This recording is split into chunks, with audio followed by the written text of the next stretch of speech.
All right, with lamination, the first thing you want to do is you want to turn it on to preheat it. You can't put anything through until you get a green light here and it's ready to go. I already preheated it a little bit, so it should come up pretty quickly.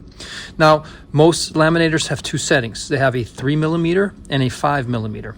So for this one, I know, because I already looked at the label of the box, this is a 3mm laminating sheet. Okay, that's really important because it tells the machine how thick or thin what you're going to put through there is going to be. Okay, so on this particular one, look, it just turned ready because it turned green, so I can put something in. I flicked it on by going to the 3mm. If I wanted the 5mm, I would have to flick it the other way. Okay, now once you're ready to laminate something, let's say I want to laminate a little poster so that it is more resilient. You will notice that this opens up kind of like a notebook, and one side is attached, the other side's open. And what you want to do is you want to slide your paper in there, and laminating sheets are, the standard sizes for them are just slightly larger than a regular sheet of paper. Okay, and there's a reason for that. It's because to get a really good seal on lamination, you want an edge around your paper so that the plastic can be melted along with the plastic here. Okay, once you have it in there and everything looks good and even, you're actually going to put it through, not the open side, you're going to put closed side in first, right through the gap that you see right here. Okay, so I'm going to go ahead and slide it in right there. And as you're sliding it in, you will feel it, it's going to tug away. So there's a little motor there, and then once it catches it, it's going to do the rest for you. It's going to take its time, it's going to go through here, and it's going to come out the other end. Okay, as you can see, it's finishing up here. It's just about done. It slides out, and you have yourself a nice laminated sheet. It's nice and bonded. Again, if you don't wait until this turns green or ready, it will not bond properly. So you always have to preheat it for a few minutes before you can do that.